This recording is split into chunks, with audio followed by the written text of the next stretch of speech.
Hi, Storytimers.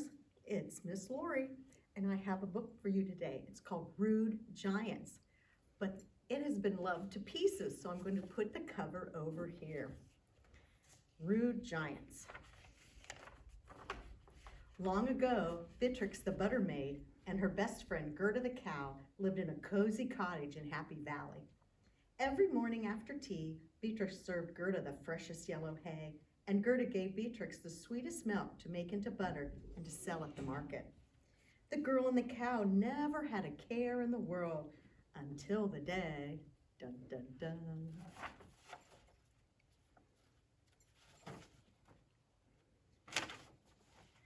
Two rude giants came over the mountains and moved into the empty castle on the hill.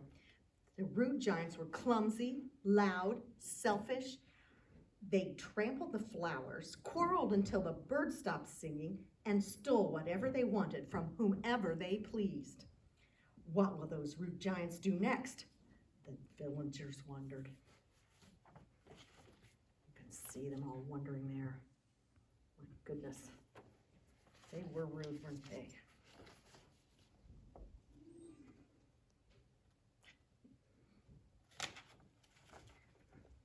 But life must go on, giants or not. So on market day, as usual, Beatrix the butter maid and Gerda the cow set off for the market to sell their butter. They hadn't traveled far when a great hand reached down and scooped up Gerda right into the sky. "Yum," said the giantess. "Cow."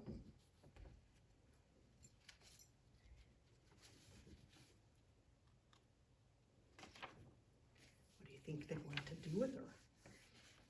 Beatrix jumped onto one of the giant's shoes and held on tight. Thump, thump, thump.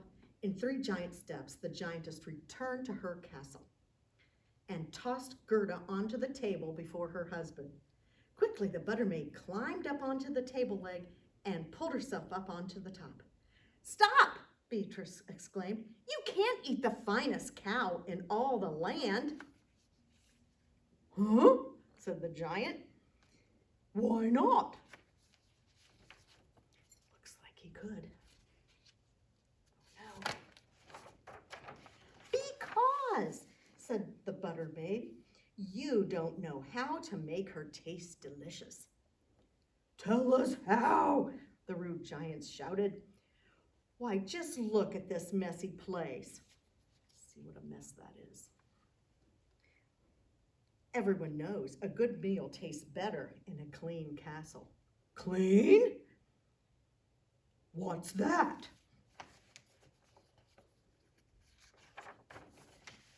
Beatrice the butter maid told the giants just what to do. They swept and scrubbed and junked the junk and put everything back in its proper place. I wonder how long that took.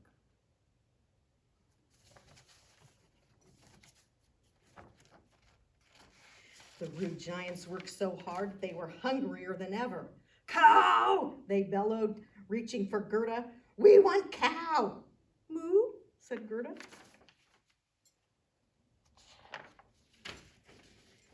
"Stop!"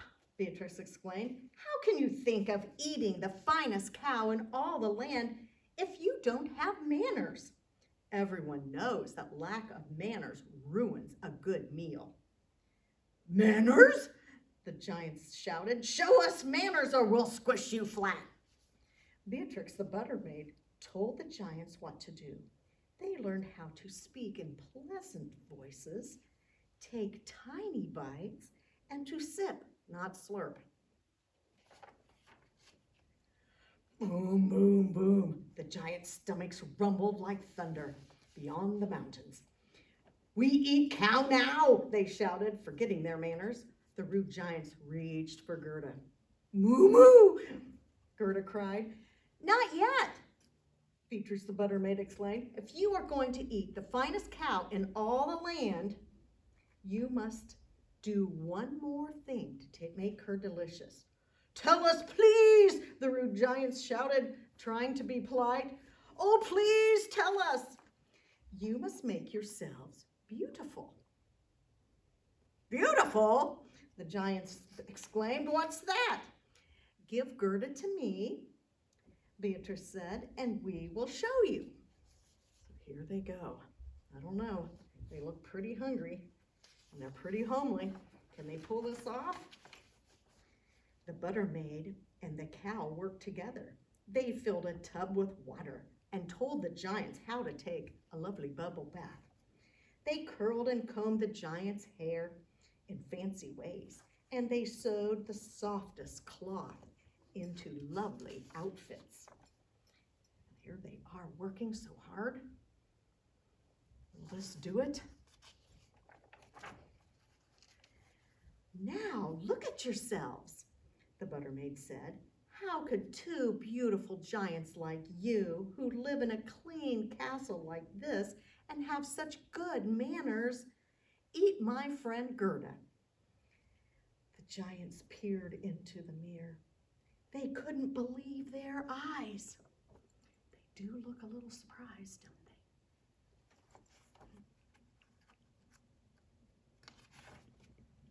they? The giantess fluttered her long eyelashes and smiled sweetly. The giant smoothed back his glistening hair and raised one giant eyebrow. My dear, he said to his giant wife, you look simply divine. And you, she said to her giant husband, look handsome indeed. Moo, said Gerda in her sweetest little voice. The giants looked at the cow. The giant's stomachs growled. They licked their lips. Bending down low, they whispered to the butter maid in a very polite voice, but we are so very hungry. What are we to do? Beatrix knew what to do. She left the castle and hurried to the village and rang the bells. From far and near, the villagers gathered around. That evening, the sun set behind the mountains. The butter maid led the villagers up the path to the castle. Oh no. Everyone brought something from home. With a pot of this and a jug of that, there's plenty for all.